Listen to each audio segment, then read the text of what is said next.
Bonjour. Good evening. Merci à vous d'être.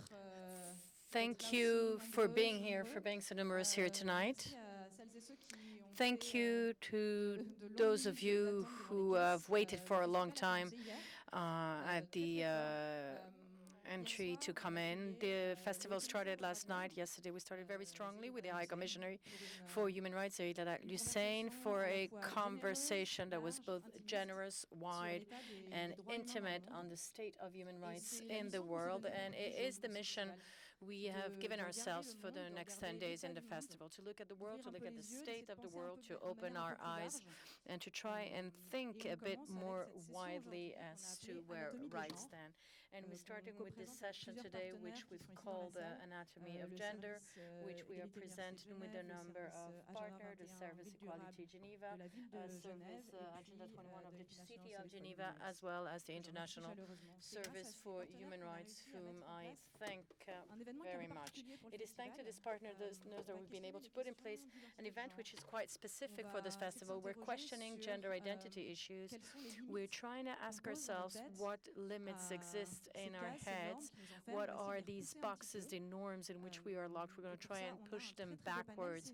And we have a beautiful panel for this. It's a bit of a particular evening. We will start with a discussion. Our journalist and moderator will be discussing with Moncada, with Dutee Chand, who's an Olympic sprinter from India, who will tell us a bit about her life. And then we'll look at two films, two short films. The first is The Son I Never Had from Pigeon Paganis, who will be present on the panel later, and the second, To Be Born, Neither Boy Nor Girl, which is an documentary by Barbara Alors, which will to give us a bit of a wider vision of the issue we're dealing with today. I would like to invite you and to invite you very warmly to follow us during the festival. It's a beautiful adventure that we're presenting during the festival, and I hope many of you will follow us through this process. I now call on stage Isabelle Moncada.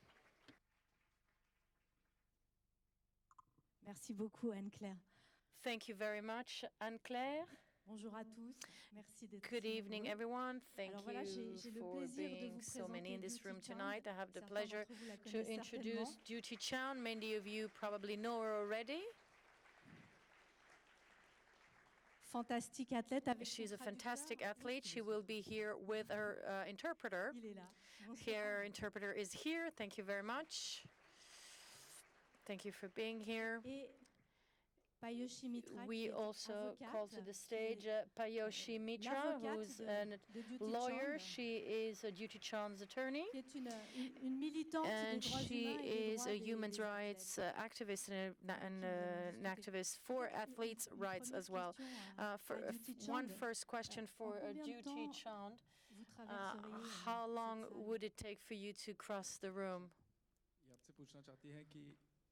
यहाँ से वहाँ तक आप कितनी देर में भाग सकती हैं? मेरा जो 100 मीटर बेस्ट टाइम है 11.24. ये तो 10 मीटर है, 1 सेकंड में भाग देंगे. She says her best time for the 100 meters is 11.24 seconds. So this is about 10 meters. She'll do it in about 1 second. Pour commencer, est-ce que vous pouvez nous dire quelques mots? Can you tell us a few words about your passion for sprinting, for running? How did you discover that you had such a talent for sprinting and that you were that quickly? बता सकते हैं कि आपको खेल में कब से भाग लेने का जोश मिला और आपको कैसे पता चला कि आप खेल में भाग लेना चाहती हैं? पहले ये बताती हूँ मैं. बेसिकली मैं उड़ीसा की हूँ. मेरी जो फैमिली है टोटल 9 मेंबर, मामा पापा और 6 सिस्टर. 6 सिस्टर में मेरी जो बड़ी दीदी है सरस्वती चंद, वो एक एथलीट है. She is from a family of 9 people in a state called Orissa in India, and apart from among her sisters, her elder sister is already an athlete. घर में वही बड़ी दीदी पहले स्पोर्ट्स कर रहा था. वो भी 2 बार वर्ल्ड पुलिस ओलंपिक मेडल लिया है 2008 में और 2011 में. तो उन्होंने मुझे जब देखा कि मैं स्कूल लेवल में जो स्पोर्ट्स हो रहा था इसमें अच्छा परफॉर्मेंस कर रही थी मैंने, तो उन्होंने मुझे स्पोर्ट्स कराने का इरादा था, इसलिए उन्होंने मुझे ज़्यादा सपोर्ट दिया और ट्रेनिंग सिखाया रनिंग के लिए.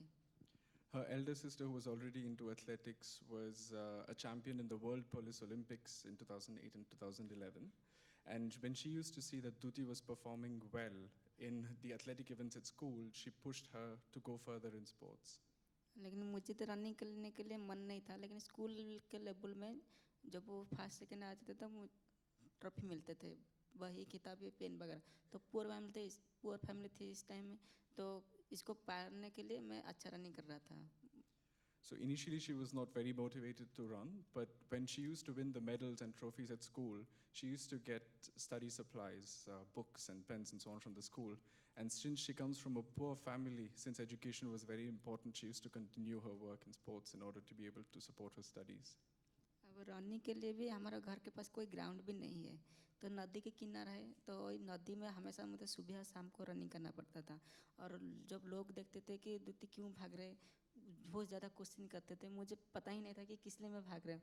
दीदी सिर्फ मैं सबको यही बता रहा था कि दीदी ने कहा है रनिंग के लिए, इसलिए मैं रनिंग कर रहा हूँ। तो उस दिन से मुझे रनिंग थोड़ा थोड़ा परफॉर्मेंस भी बढ़ने लगा, स्कूल लेवल में जहाँ जहाँ पार्टिसिपेट किया मेडल भी आने लगा। तो 2006 में जाके भुवनेश्वर स्पोर्ट्स हॉस्टल में ज्वाइनिंग किया, इंटरव्यू दिया मैंने, वो पास भी हो गया। इस दिन से मुझे लगा कि मैं एक स्पोर्ट्स पर्सन हूँ और ज़्यादा से ज़्यादा स्पोर्ट्स के ऊपर ध्यान देने लगा। C'est pas facile pour vous de traduire parce que It isn't easy to interpret, is it? Because she speaks for a very long time. There was no facilities for them to be training in running, so she used to run by the riverside because there was no other place to train. And when she used to be running there, the people in the village used to wonder why she is running because they never really understood why Dutee wanted to run, and neither did she initially. But as she ran further and further, she developed her skills. And eventually she participated in the selection rounds for the sporting college, and she got through. And that's how she actually knew that she was capable of doing something very, very high level. And that's when she invested more and more in athletics. और कुछ कहना चाहेंगे आप?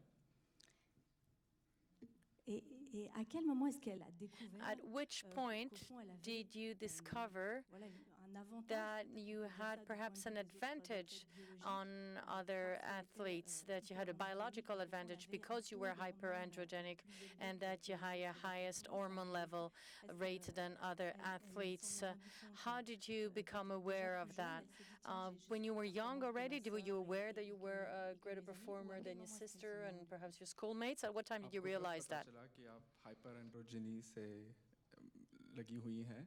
क्या आपको जब आप छोटी थी और भाग लेती थी तब भी आपको पता था कि आप दूसरे औरतों से ज़्यादा तेज़ भाग सकती हैं, और आपको कभी अंदाज़ हुआ कि मुझ में शायद कुछ अलग है, या ऐसे क्या हुआ कि आपको पता चला कि आपको hyperandrogeny है? मैं जब से पैदा हुई इस दिन से लेकर 2014 तक मुझे बिल्कुल भी पता नहीं था मुझे मैं क्या है रियल में, क्योंकि बचपन में घर में लड़की की तरह बड़ी हुई हूँ, लड़की का ड्रेस भी पहना मैंने, सब कुछ लड़की की तरह मैंने रुका घर में। और पढ़ाई में भी लड़की के स्कूल में भी पढ़ाई किया, कॉलेज में भी वुमेंस कॉलेज, मेरा कॉलेज भी लड़की लाइफ है, तो सारा मेरा लड़की के साइड में किया। तो कभी मुझे फील नहीं लगा कि मैं लड़की से दूसरा है या मुझे कोई दूसरी नज़र में, इस टाइम कोई कुछ दूसरी नज़र में भी नहीं देख रहा था मुझे। जब 2014 में मेरा हाइपरएंड्रोजन केस आया, जेंडर टेस्ट बोल के, इस दिन से सब मुझे दूसरी बुरा नज़र में देखने लगा, और मुझे भी पता नहीं था कि हाइपरएंड्रोजन क्या है। फिर बाद में जब ऑनलाइन हुआ, वैष्णवी मैडम ने मुझे सारा चीज़ समझाया, तो पता चला कि हाइपरएंड्रोजन मेरे अंदर में है करके। So what she says is, since she was born till 2014, she was always treated as a girl child at home. She never doubted her gender identity, and she always was dressed as a woman, as a girl, and she went to a girls' school, and at no point was she ever confronted with the question of her gender identity. And it is only once the case that happened in 2014 that came out that she had to question herself, and when other people started doubting her gender identity, that she had to inform herself about the case of hyperandrogeny and what it meant. So she had no idea, or she never did she suspect that there was anything different in her. Et qu'est-ce que ça lui a fait? Comment elle a réagi? How Et did comment you comment react? comment How cette did this information, affect you, elle l'a you gérée? and your family? How did you deal with जब this आपको पता चला information? कि आपको hyperandrogeny है, तो आपको कैसे महसूस हुआ, और आपके आजू बाजू में जो लोग थे उनको कैसे महसूस हुआ कि आपकी हालत ऐसी है? पहले तो पता ही नहीं था कि हाइपरएंड्रोजन क्या है, और हाइपरएंड्रोजन जब बारे में किसी को पता ही नहीं था, उससे पहले जब जेंडर टेस्ट इशू करके मीडिया में हाईलाइट हो गया था, तो सारा लोग सब हम उड़ीसा में पुरुष हार्मोन बोलते हैं, तो मुझे सब बोले कि तुम लड़की नहीं है लड़का करके पूरा वायरल हो गया था लोकल न्यूज़पेपर में। तो जो मेरे फ्रेंड थे पहचान लोग थे सब मुझे लड़के की तरह देखने लगा। सब बोले कि तू लड़का है तू लड़की नहीं। हमारे जो फ्रेंड थे आसपास में मेरा वो सब कुछ छोड़ के दूसरी चला गया। मुझे लाइक नहीं किया उन्होंने। जो जिस फ्रेंड के घर को मैं जाते थे वो घर को भी आने के लिए इसका पेरेंट्स मुझे मना कर दिया। जिस काम में मैं लड़की के साथ जुड़ी हुई थी वो मुझे सारा अवॉइड करने लगे सब। तो बहुत बुरा लगा। तो इस टाइम में मुझे पता ही ना चलता था कि हाइपरएंडोजेनी क्या है किस लिए मुझे निकाल दिया गया। फिर बाद में सारा केस जब हुआ मैडम ने सब बताया तभी मुझे पता चला हाइपरएंडोजेनी मेरे अंदर है करके। So what she says is initially she didn't even know what hyperandrogeny is, and she was not even informed of her hyperandrogenism initially. And before she could even realize what it was, everybody was doubting her gender neutrality, her gender identity, and everybody was declaring that she was no longer a woman and looking at her differently. She lost a lot of friends. She lost a lot of trust from the people that she used to be close to. People wouldn't invite her anymore to their homes.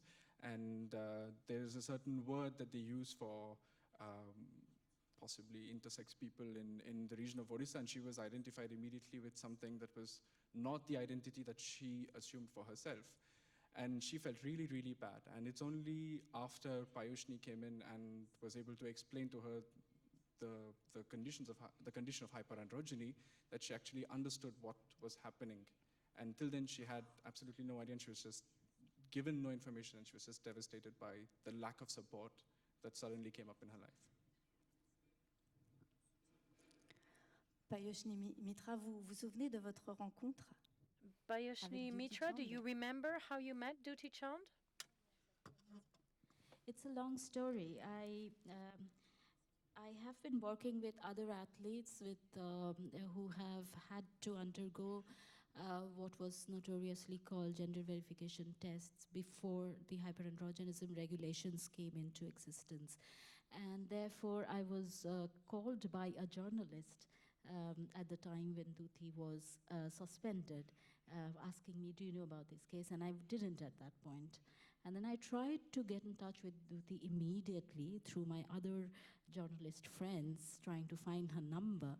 And I spoke to her. The first thing that I told her, that if people, I remember telling her that if people ask you about whether you have undergone a gender test, say you have undergone a hyperandrogenism test. Now, as an activist in this area, I do completely understand that the hyperandrogenism regulations are not too different from its predecessors, from the gender verification tests of the past. But it was extremely important for Dutee, having seen this with other athletes, to say that no, this was not a gender test, but this was a hyperandrogenism test, because at least that doesn't necessarily mean that people will start questioning her gender. But obviously she didn't know me much and she didn't trust me as much. And then she was flown back from Bangalore to her village in Orissa, and I just decided to go there and meet her. At that time I was still not appointed by the government. I just went there myself to see her. And she didn't trust me much when she spoke to me.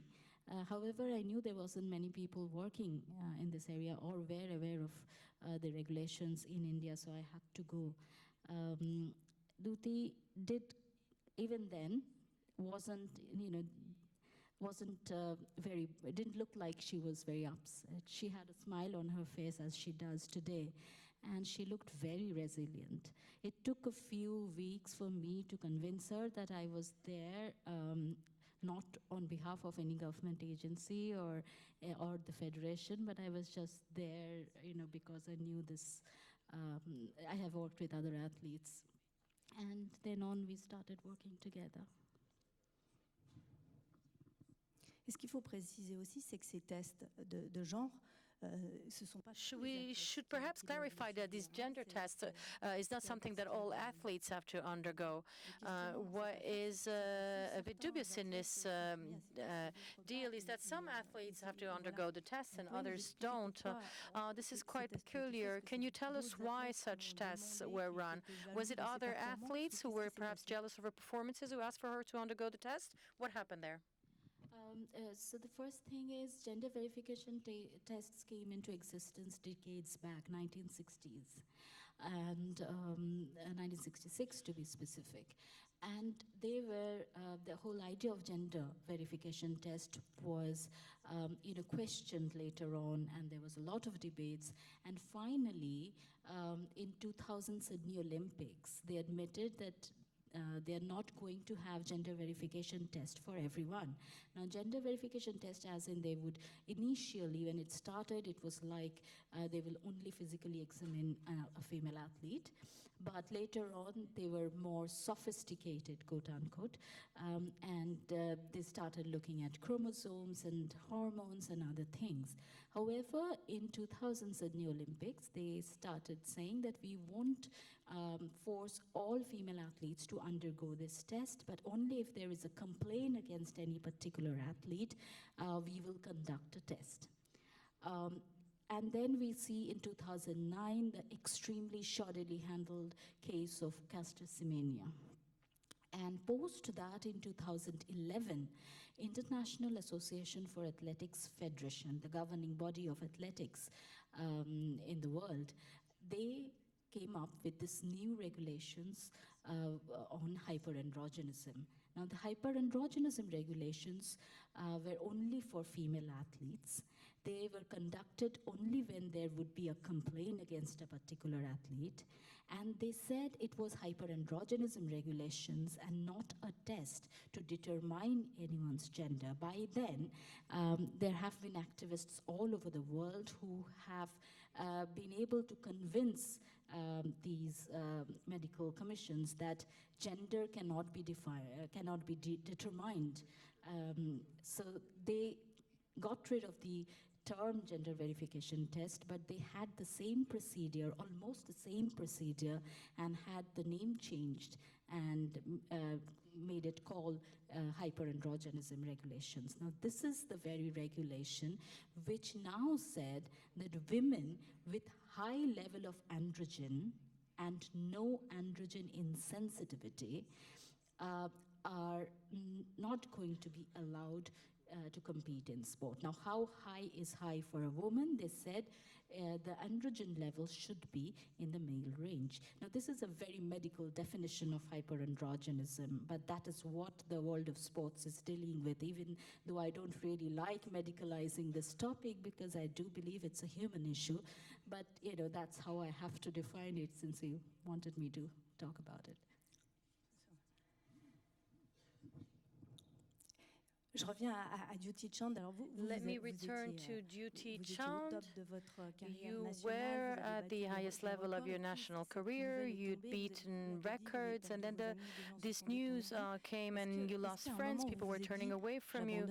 At some point, did you tell yourself that you should abandon sports, sprinting, and high-level athleticism? खेल में बहुत अच्छी थी और बहुत सारे games में आपने क्वालिफाई भी किया था.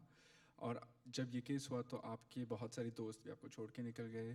तो क्या जब ये हुआ आपको लगा कि आप खेलना छोड़ देंगी या तो कुछ और करेंगी, कुछ अलग करेंगी? क्या आपको ऐसा लगा? मेरा जो पहला इंटरनेशनल है 2012 में जूनियर लेवल में खेल रही थी. मैंने एशियन चैंपियनशिप लगी, वर्ल्ड चैंपियनशिप तक मैंने खेला, मेडल भी लिया, गोल्ड मेडल जीता. सीनियर लेवल में भी पार्टिसिपेट करी, 2013 में मेडल भी लिया. लेकिन 2014 में जब वो ऐसा इश्यू हो गया तो मुझे सब बुरा नज़र में देखने लगा. सब तो छोड़ के चला गया. जब हम नेशनल कैंप होते तो एक रूम में 2-3 लड़की रहते हैं, तो उस टाइम में मुझे सिंगल रूम दिया गया. जो साथ में मेरे रुक रही थी इसको भी हटा दिया गया था. तो बहुत बुरा लग रहा था. मैंने हमेशा सोच रहा था देश के लिए मैंने इतना मेहनत किया, इतना खेला, इतना मेडल भी दे चुका है पहले से. वही लोग मुझे ऐसे नफरत कर रहे हैं मेरे साथ, मुझे नहीं सपोर्ट नहीं दे रहा है. तो बहुत दुख लगा था. लेकिन स्पोर्ट छोड़ने का कभी भी सोचा नहीं था कि मैं स्पोर्ट छोड़ दूं करके. सिर्फ वही मन में घुसा रहा था कि जो लोग ना मुझे ऐसे पॉलिटिक्स किया, इसको बुरा हालत हो जाए। भगवान को प्रेयर किया था हमेशा कि मुझे जो जो मुझे को ऐसे बुरा कर रहे हैं इनका भी एक दिन ऐसा ही हो। तो लेकिन हमेशा सोचते थे कि कैसे मैं ट्रैक को वापस आऊँ, किस तरह से करूँ मैं फिर खेल पाऊँ। सबको जाके रिक्वेस्ट करना पड़ता था, सबको जाके बोलना पड़ता था, लेकिन कभी सोचा नहीं कि मैं स्पोर्ट्स छोड़ दूँ करके। So in 2012 and 2013, she had participated in a lot of competitions, both on the national and on the world level, and she had gained a lot of medals. She had won a lot of medals, and she'd even qualified for international competitions. But when the 2014 case came in, a lot of things changed, and it was not just in her personal circle, but also on the professional circle, in the track and field circle. She felt a lot of betrayal from people. The same people who were applauding her for her achievements were suddenly turning their back on her. And normally, she says, when you go for the national games and you have a room allotted, it's shared by 3 women, but suddenly she was all alone in a single room. So she was very angry and she felt very betrayed by the same people who were previously supporting her when she had all her achievements, and she was very hurt by this loss of trust and support from the people who were previously on her side. But at no point did she feel that she would leave sports, because it didn't seem like that was an option. So she felt more a betrayal, but at no point did it affect her to the point where she said, I want to change my career.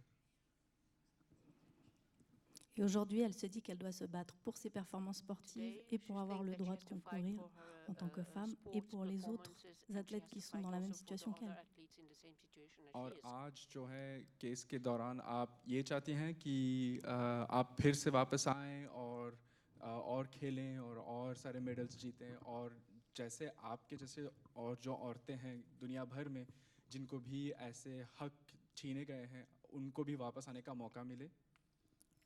पहले तो मैं धन्यवाद दूंगी जो 10 लोग team मेरे साथ काम कर रहे थे, पॉइसने madam, Jim Bunting, Carlos, Katina, बहुत सारे लोग मुझे काम कर रहे थे मेरे केस को लेके।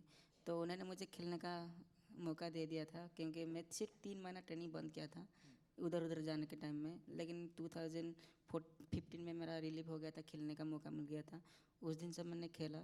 तो खेल अभी जो केस है, अभी तो मेरा ख्याल से मुझे तो रिलीव है खेलने का। और 2 दिन से पहले प्रेस रिलीज हुआ, आपको पता होगा कि 4 शॉट्स को के लिए कुछ नया रेगुलेशन आएगा, लेकिन 100-200 तो कोई दिक्कत नहीं है। मेरे ख्याल से मुझे ऐसा दिक्कत नहीं होगा।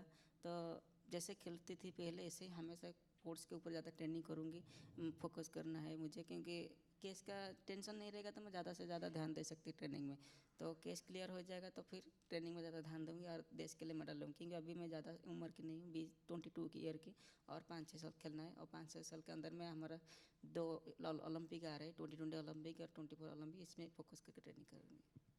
So first of all, she would like to thank the whole team that has been behind her back with the case, including Payushni, who has been counseling her for the longest time. And The other names were Jim Bunting and Katrina Karkazis and Carlos Sayayo and Bruce Kidd. She mentioned them by their first name. I just thought I'll add. so what she says is she's very lucky in the sense that she had to stop training for only 3 months. And fortunately, she was able to get back on track immediately after, because the decision was put on hold, and that she has been continuing training ever since.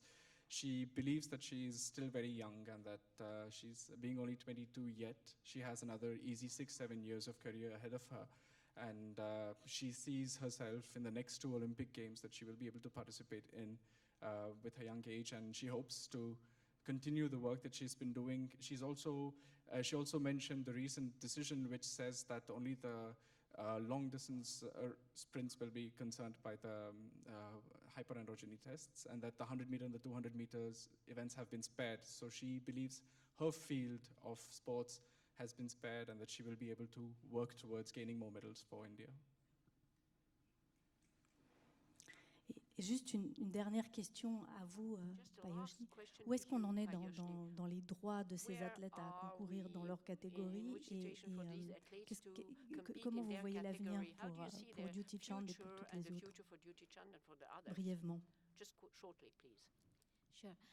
So quickly, a couple of days back, International Association for Athletics Federations came up with this press release which said that they are going to withdraw the hyperandrogenism regulations, which Dutee had challenged. We still don't have official information, but since this press release says this, Mais ça veut dire qu'elle pourra s'inscrire aux compétitions sans problème. Which pour les means Jeux that olympiques. only athletes in 400, 800, and 1500 meters will be affected. So it's not going to affect Dutee anymore, and which means it's going to be relief for Dutee, even though we will still wait for the final judgment. But it's just a great ending to a great fight that she has fought last 3.5 years. Merci beaucoup, merci Payush Mitra, merci à Dutee Chand d'être venu jusqu'ici. Merci à vous d'avoir si bien traduit. Et elles sont là, toutes les deux avec nous, donc après les films et au moment de la discussion avec la salle, si vous avez des questions, bien sûr, elles répondront volontiers. Et on se retrouve tout à l'heure après le visionnement des deux films pour la suite de la discussion. Merci.